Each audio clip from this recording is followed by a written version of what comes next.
lumpia Shanghai. Look. After we do the wrapper, but this is the ingredients for the lumpia Shanghai. Okay guys, next I will show you how it's gonna be the lumpia original with the wrapper. Wow, super. Okay, thanks for watching. Now, the fresh, and then we fry it after. And then, so, and this is the second chicken. Chicken with lumpia but fresh. Now we're going to fry it after. Next. Okay guys, let's eat soon. Okay, this is the latest version. Para hindi nakakasawang ano. Kailangan mahigpit, Ate Lori. Anong gusto mong, ganyan lang kalalaki o ano? Tama na to. Sige, basta ano lang. Tama yan kasi para hindi... Yan maganda. Yan na yan. Hindi siya... Kasi nakakasawa kasi pag sobrang laki. Oo. Maganda yung bitin-bitin. Para bitin din ang subo. Ano gusto mo? So this is the wrapper. The wrapper for the Nag-ano pa pala ito? lumpia. Lager yan. Para maglaway kayo. Okay? So this is the finished product. This is the second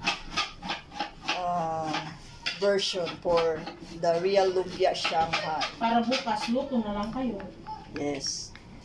Cook and straight to eat. Okay guys? So we have another chicken there for the chicharron. The chef is cleaning. That is chicken also. Chicken barbecue.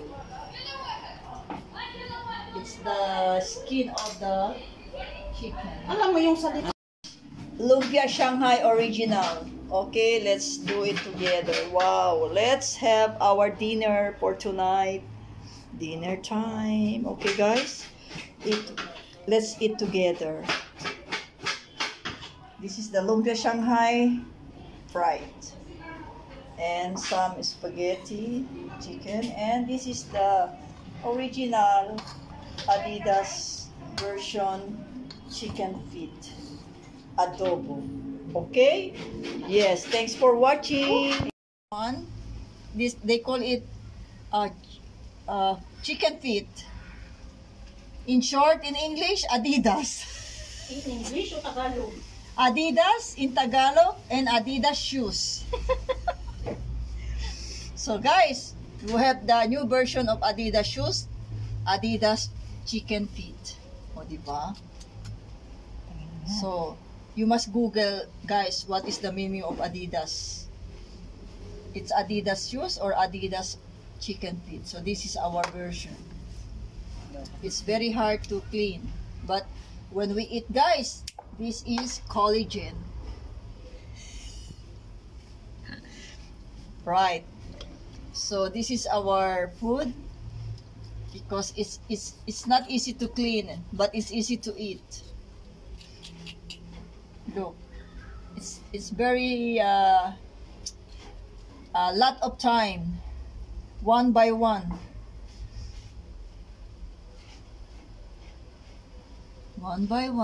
slowly but surely.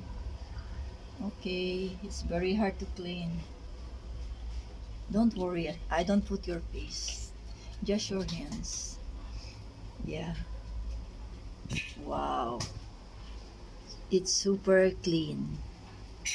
So next, guys, it's too much. It's very a lot of work. So thanks for watching. This is the finished product. Okay, have a nice day. This is my dinner. Let's eat together. This is pasta. Okay. No. Only. Let's eat, yeah.